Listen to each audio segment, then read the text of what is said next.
Hi, dear, do you know my story? Because I have been waiting a very long time for someone to listen to it.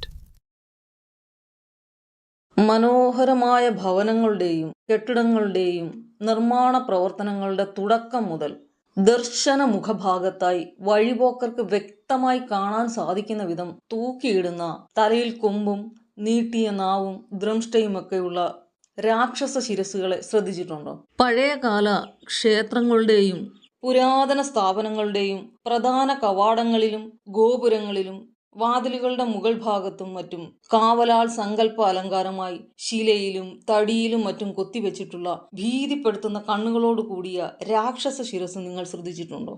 നമ്മുടെ ഗ്രാമപ്രദേശങ്ങളിലെ കൃഷിയിടങ്ങളിൽ മൺചട്ടിയുടെ മുകളിൽ ചുണ്ണാമ്പ് കൊണ്ടോ കരി കൊണ്ടോ കണ്ണും മൂക്കും നീണ്ട നാവും ദ്രംഷ്ടയും ഒക്കെ വരച്ച് മരക്കമ്പിൽ നാട്ടിയ നോക്കൂത്തികളെ കണ്ടിട്ടുണ്ടോ?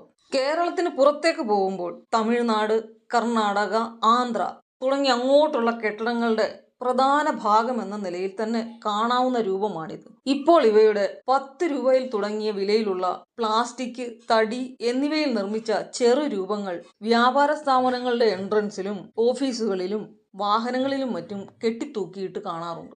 ദക്ഷിണേന്ത്യയിൽ, പ്രത്യേകിച്ച് തമിഴ്നാട്ടിൽ നൂറ്റാണ്ടുകളായി വീടുകളിലും വാഹനങ്ങളിലും സ്ഥാപിച്ചു വരുന്ന ഒരു പരമ്പരാഗത താലിസ്മാൻ അഥവാ മാന്ത്രിക ശക്തി ഉണ്ടെന്ന് വിശ്വസിക്കപ്പെടുന്ന ഈ കാവലാൾ ശിരസിന് തമിഴ്, തെലുങ്ക് നാടുകളിൽ ദൃഷ്ടി ബൊമ്മയെന്നും കർണാടകയിൽ ദൃഷ്ടി ഗൊമ്പെ എന്നുമാണ് വിളിക്കുന്നത്.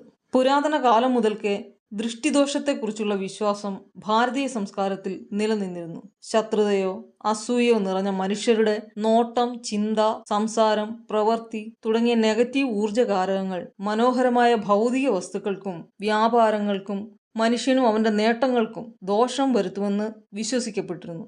ഇവയിൽ നിന്ന് സംരക്ഷണം ലഭിക്കാൻ ഭയപ്പെടുത്തുന്ന രൂപത്തിലുള്ള മുഖം നെഗറ്റീവ് ഊർജത്തെ പെട്ടെന്ന് ആകർഷിച്ച് ശ്രദ്ധ തിരിച്ച് നിർവീര്യമാക്കുവാൻ സഹായകരമായി കരുതിയിരുന്നു.